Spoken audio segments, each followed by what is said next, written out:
김성수의 세상 읽기입니다. 김성수 시사평론가와 함께하겠습니다. 안녕하십니까? 안녕하세요. 김성수입니다. 네. 자, 오늘은 검찰총장의 대면 조사와 관련된 얘기 좀 나눠보도록 하죠. 윤석열 검찰총장 감찰 관련 법무부의 대면 조사가 지난 17일에 이어 오늘도 대검찰청의 반발로 무산됐다죠? 예, 그렇습니다. 원래는 오늘 2시에 대면 조사를 진행할 예정이었는데요.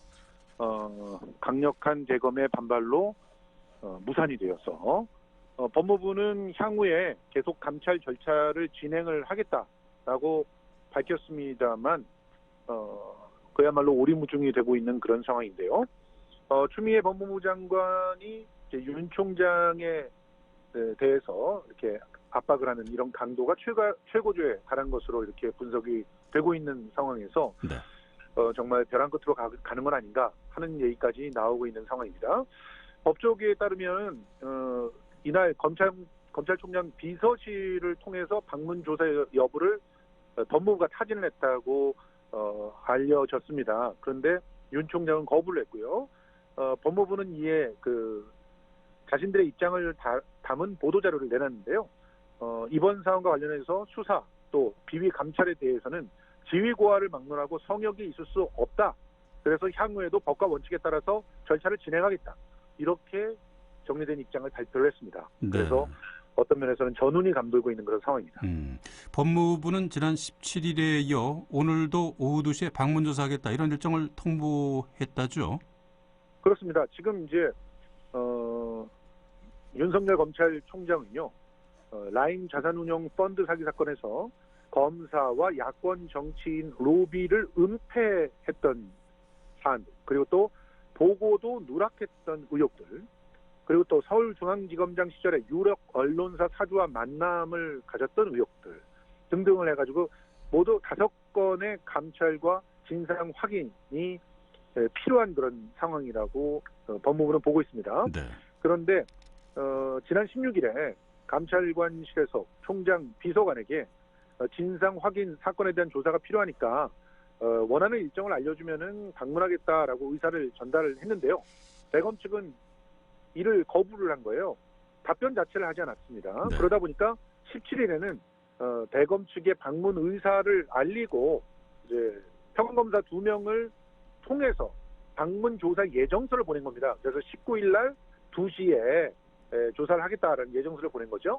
근데 대검은 이 문서 접수를 거부하고 돌려보낸 다음에 일부 언론들이 이를 그야말로 대서특필하면서 이런 조치 자체가 마치 규정에 어긋난 것처럼 이렇게 보도를 하는 상황이 벌어져서 법무부에서는 절차에 의한 조치들이었고 그 조치를 대검에서 일방적으로 거부한 것이다라고 해명자를 내기도 했습니다. 예.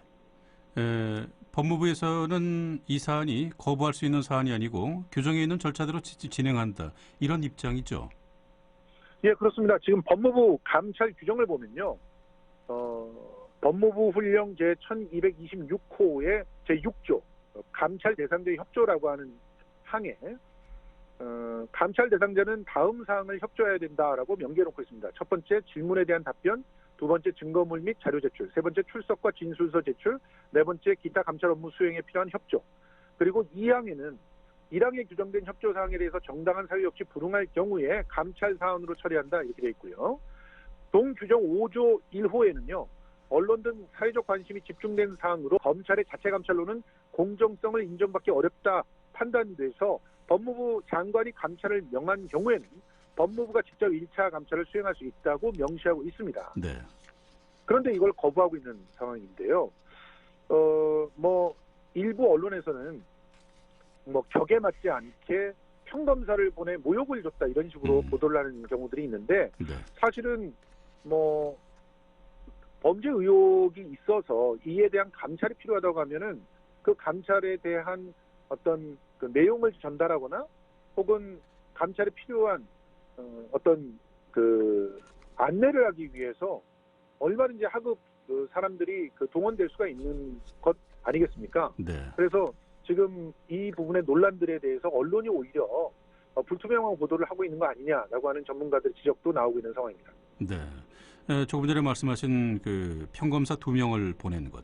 이게 검찰총장에 대한 예우가 아니라는 검찰 내부의 불평을 보도한 그런 기사들도 있습니다.